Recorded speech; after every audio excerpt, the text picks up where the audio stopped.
La ilaha illallah Muhammadun Rasulullah alaihi salatullah wa alihi wal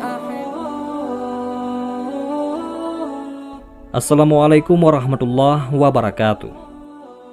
Kisah Nabiullah Syam'un al-Ghazi alaihissalam dan hubungannya dengan asal muasal Lailatul Qadar. Nabi Syam'un al-Ghazi alaihissalam memiliki beberapa nama. Dalam bahasa Arab, beliau disebut dengan Syamshon atau Syam'un. Dalam bahasa Ibrani disebut Simson. Dalam bahasa Tiberiyas disebut Shimson. Dan dalam Alkitab Nasrani disebut Samson.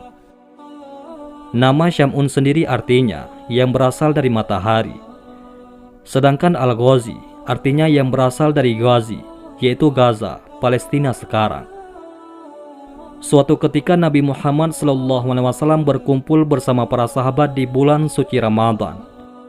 Beliau SAW terlihat tersenyum sendiri, lalu ditanya oleh para sahabat, "Apa yang membuat engkau tersenyum, wahai Rasulullah?" Beliau SAW menjawab, "Diperlihatkan kepadaku di hari akhir, ketika seluruh manusia dikumpulkan di padang mahsyar, ada seorang nabi yang membawa pedang dan tidak mempunyai pengikut satupun masuk ke dalam surga. Beliau adalah Syam'un." Ketika Rasulullah SAW bercerita tentang seorang nabi bernama Syam'un al-Ghazi alaihissalam, beliau adalah nabi yang berasal dari Bani Israel yang diutus di tanah Romawi. Nabi Syam'un al-Ghazi alaihissalam berperang melawan bangsa yang menentang ketuhanan Allah Subhanahu wa Ta'ala. Nabi Syam'un al-Ghazi alaihissalam adalah seorang pahlawan berambut panjang yang memiliki kemukjizatan dapat melunakkan besi dan dapat merobohkan istana. Nabi Syam'un memiliki senjata semacam pedang yang terbuat dari tulang rahang unta bernama liha jamal. Dengan pedang itu, beliau dapat membunuh ribuan orang kafir. Siapapun musuh yang berhadapan dengannya pasti akan hancur dengan pedang ajaibnya. Tak hanya itu, bahkan ketika beliau merasa haus dan lapar, dengan perantara pedangnya, Allah memberikan makanan dan minuman. Nabi Syam'un seorang muslim dan seorang yang ahli ibadah yang sangat disegani oleh kaum kafir. Sudah tak terhitung lagi orang kafir yang mati di tangannya. Selain itu, Nabi Syam'un juga ahli ibadah, dan tercatat beliau sanggup beribadah selama 1000 bulan dengan sholat malam dan siangnya berpuasa. Beliau juga dikenal seorang pembela agama tauhid, yaitu mengesahkan Allah. Berperang melawan kaum kafir selama 1000 bulan hanya berbekal tulang dagu unta sebagai senjata, tidak memiliki senjata lain. Setiap kali menghantam kaum kafir dengan pedangnya, terbunuhlah banyak kaum kafir dengan jumlah yang tidak terhitung. Dengan hanya bersenjatakan tulang rahang seekor unta yang dibentuk menyerupai sebuah pedang pendek yang tajam, Nabi Syam'un berperang melawan bangsa yang menentang Allah Subhanahu wa Ta'ala dengan penuh keberanian dan selalu dapat mengalahkan mereka. Ketangguhan dan keperkasaan Nabi Syam'un dipergunakan untuk menentang penguasa kaum kafirin saat itu, yakni Raja Israel. Menghadapi kesaktian Nabi Syam'un al-Ghazi alaihissalam membuat para kafirun kewalahan. Mereka mencari jalan untuk bisa menundukkannya. Dengan segala kehebatannya itu, beliau dibenci oleh para musuh, terutama dari golongan orang kafir. Akhirnya sang Raja Israel mencari jalan untuk menundukkan sang Nabi. Berbagai upaya pun dilakukan olehnya, sehingga akhirnya atas nasihat para penasehatnya diumumkanlah, barang siapa yang dapat menangkap Syam'un al-Ghazi akan mendapat hadiah emas dan permata yang berlimpah. Akhirnya ide licik pun ditemukan. Mereka menawarkan hadiah berupa uang dan perhiasan yang berlimpah kepada istri Nabi, yaitu istri Nabi Syam'un al-Ghazi alaihissalam, dengan syarat ia bersedia melumpuhkan suaminya. Istri Nabi yang ternyata seorang kafir sangat tergiur oleh hadiah itu. Mereka kemudian memanfaatkan istri Nabi Syam'un untuk ikut membantu membunuh Nabiullah Syam'un alaihissalam. Setelah dirayu dengan imbalan yang menggiurkan, sang istri mengiyakan ajakan kaum kafir untuk membunuh Nabi Syam'un suaminya sendiri karena ada iming-iming harta benda yang banyak. Si istri akhirnya mau melakukan kejahatan itu. Maka orang kafir memberikan ide agar dia mengikat tangan dan kaki Nabi Syam'un sewaktu tidur, untuk kemudian akan dibunuh dengan beramai-ramai. Para pembesar-pembesar kafir berkata, "Kami akan memberimu seutas tali kuat. Ikatlah tangan dan kakinya ketika dia tidur. Nanti setelah itu, kamilah yang bertindak untuk membunuhnya." Pada hari pertama istri Nabi Syam'un gagal karena ketiduran, yang disebabkan karena suaminya terlalu lama mengerjakan sholat malam. Lama waktunya itu, sehingga membuat istri Nabi Syam'un tak kuasa menahan kantuk yang amat sangat. Memang Nabi Syam'un Al-Ghazi tidurnya hanya sedikit saja dalam semalam, di mana malam-malamnya hanya dipergunakan untuk beribadah kepada Allah Subhanahu wa Ta'ala. Keesokan harinya, istri Nabi Syam'un melapor kepada orang-orang kafir bahwa dia belum berhasil mengikat tangan dan kaki suaminya. Mereka tidak mempermasalahkan hal itu. Pada hari kedua, istri Nabi Syam'un berhasil mengikat suaminya ketika tidur dengan seutas tali yang kuat. Tatkala Nabi Syam'un bangun dan ingin beribadah kepada Allah Subhanahu wa Ta'ala, beliau terkejut karena kedua kakinya terikat. "Wahai istriku, siapakah yang mengikatku dengan tali ini?" tanya Nabi Syam'un kepada istrinya. "Aku yang mengikat, hanya sekedar mengujimu sampai sejauh mana kekuatanmu," ujar istrinya. Nabi Syam'un dengan mudah dapat melepaskan tali yang mengikatnya dengan satu ucapan doa. Kemudian Nabi Syam'un bergegas menuju tempat peribadatannya. Maka gagallah rencana pembunuhan pada hari kedua itu. Namun setelah itu, musuh-musuh kafir datang lagi dengan membawa rantai, dan istri Nabi Syam'un siap mengikat suaminya lagi pada keesokan malamnya. Pada hari ketiga, istri Nabi Syam'un itu berhasil lagi mengikat suaminya dengan rantai yang diberikan oleh orang-orang kafir. "Wahai istriku, siapakah yang mengikatku kali ini?" tanya Nabi Syam'un dengan nada agak marah ketika bangun dari tidur. "Aku yang mengikatnya, sekedar untuk mengujimu," jawab istrinya. Namun, sekali hentakan, Nabi Syam'un dapat menghancurkan rantai tersebut. Lalu Nabi Syam'un segera menarik tangannya dan memotong rantai itu. Kemudian istrinya pun segera membujuk suaminya agar mau menceritakan rahasia kekuatan tubuh yang dimiliki suaminya. Akhirnya Nabi Syam'un bercerita juga, jika sebenarnya beliau adalah seorang wali dari sekian banyak wali Allah yang hidup di dunia ini. Syam'un berkata, "Wahai istriku, aku adalah wali di antara wali Allah, yakni kekasih Allah. Segala perkara dunia ini tidak ada yang sanggup mengalahkan diriku. Aku punya rambut panjang ini. Ketahuilah bahwa tidak ada seorang pun yang mampu mengalahkanku dalam perkara dunia kecuali rambutku ini." Jelas Nabi Syam'un Al-Ghazi alaihissalam kepada istrinya.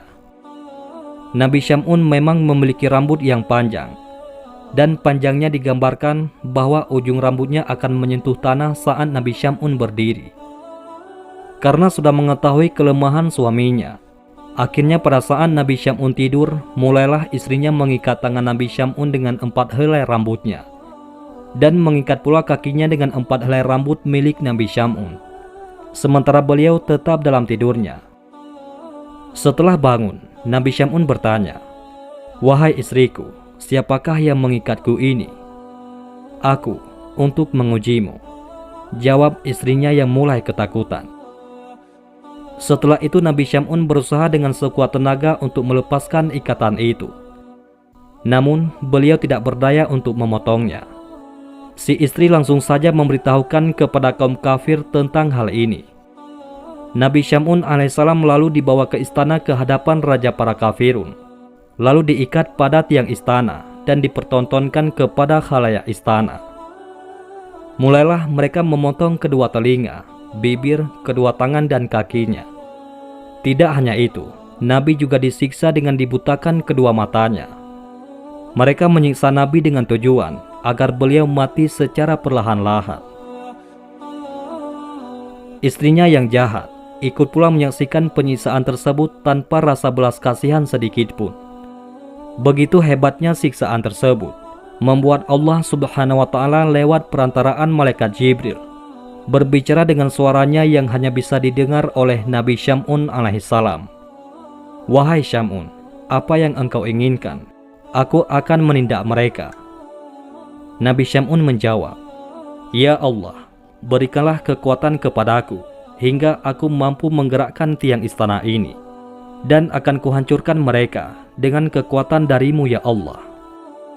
Bismillah, la haula wa la quwata illa billah. Doa Nabi Syam'un al-Ghazi alaihissalam dikabulkan Allah Subhanahu wa Ta'ala.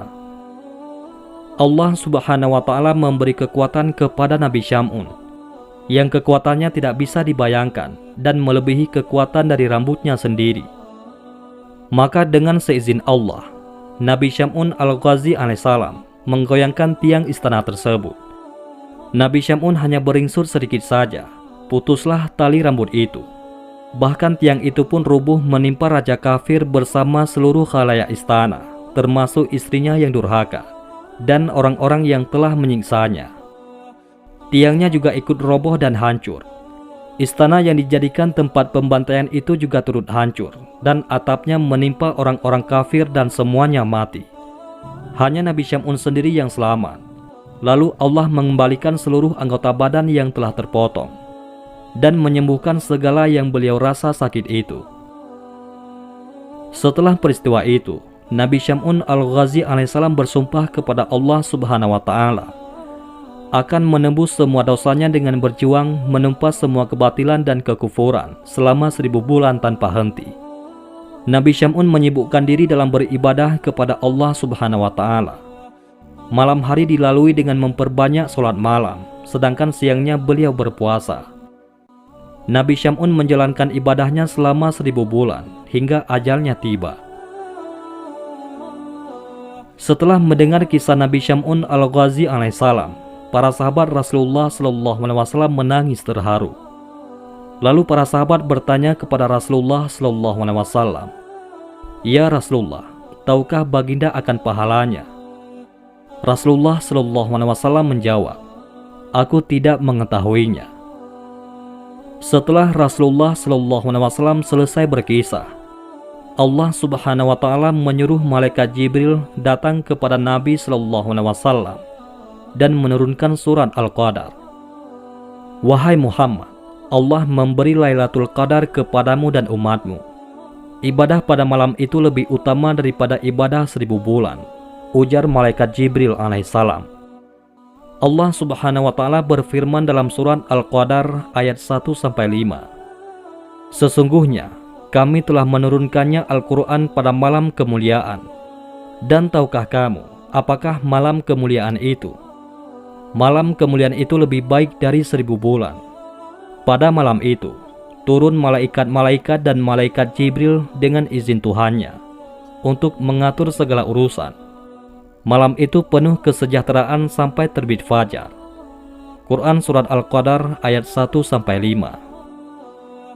Mendengar berita itu, Rasulullah SAW menyuruh sahabat-sahabatnya untuk berburu malam Lailatul Qadar agar mendapat pahala seperti yang Allah berikan kepada Nabi Syam'un al-Ghazi alaihissalam.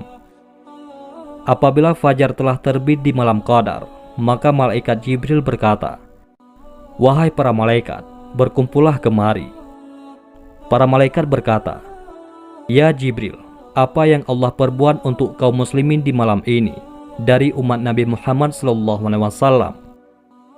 Malaikat Jibril menjawab, Sesungguhnya Allah memandang kepada mereka dengan penuh kasih sayang. Allah memaafkan serta mengampuni dosa-dosa mereka, kecuali 4 kelompok. Para malaikat bertanya, Siapa 4 kelompok itu? Jibril menjawab, Pertama, orang yang membiasakan diri minum arak. Kedua, orang yang durhaka kepada orang tuanya. Ketiga, orang yang memutus silaturahmi. Dan yang keempat, orang yang bertengkar, yaitu pertengkaran dengan sesama yang belum damai dalam jangka waktu 3 hari. Wallahu a'lam bishawab. Itulah kisah Nabiullah Syam'un al-Ghazi alaihissalam. Mudah-mudahan ini semua bermanfaat. Assalamualaikum warahmatullahi wabarakatuh.